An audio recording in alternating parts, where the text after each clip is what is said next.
আপনারা দেখছেন FOB news. FOB news মানে আপোষহীন স্বচ্ছতা।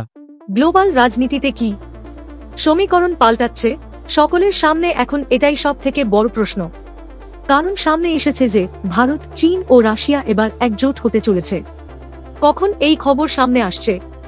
না, যখন মার্কিন প্রেসিডেন্ট ডোনাল্ড ট্রাম্প সাম্প্রতিক শুল্ক নীতি নিয়ে মাতামাতি শুরু করেছে এবং ভারতীয় পণ্যের ওপর 50% শুল্ক আরোপ করেছে। এমন পরিস্থিতিতে ইন্দো চীন ও রাশিয়া এক ছাতার তলায় আসা এই প্রশ্নকে আরও প্রাসঙ্গিক করেছে। আজ 31 আগস্ট ও কাল 1 সেপ্টেম্বর পর্যন্ত চীনের তিয়ানজিনে অনুষ্ঠিত হতে যাচ্ছে সাংহাই সহযোগিতা সংস্থার SCO শীর্ষ সম্মেলন। সেখানে শি জিনপিং, ভ্লাদিমির পুতিন ও নরেন্দ্র মোদীর একসঙ্গের উপস্থিতি বিশ্ব রাজনীতিতে নতুন সমীকরণের ইঙ্গিত দিচ্ছে। আর অপরদিকে আমেরিকা, ভারত ও চীনকে চাপে রাখতে গিয়ে নিজেই চাপে পড়ে গেছে। রাজনৈতিক বিশেষজ্ঞরা মনে করছেন, সম্প্রতি মার্কিন শুল্কবান ভারতের সঙ্গে সম্পর্ককে অস্বস্তিকর পর্যায়ে নিয়ে গেছে। ট্রাম্প প্রশাসন ভারতীয় পণ্যের উপর শুল্ক দ্বিগুণ করেছে, বিশেষত রুশ তেল আমদানির কারণে দিল্লির ওপর অর্থনৈতিক চাপ বাড়াচ্ছে।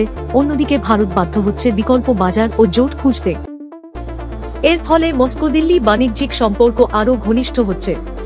ভারতের পররাষ্ট্রমন্ত্রী এস জয়শঙ্করের সাম্প্রতিক মস্কো সফর এবং রাশিয়ার সঙ্গে তেলের নতুন চুক্তি প্রমাণ করছে দিল্লি কেবল ওয়াশিংটনের ওপর নির্ভরশীল থাকতে চাইছে না। দ্বিতীয় বিশ্বযুদ্ধের পর ভারত রাশিয়ার সম্পর্ককে তিনি সবচেয়ে স্থিতিশীল বলে বর্ণনা করেছেন। এই বার্তায় ইঙ্গিত দেয় নয়াদিল্লি পশ্চিমা চাপের বিকল্প পথ খুঁজছে।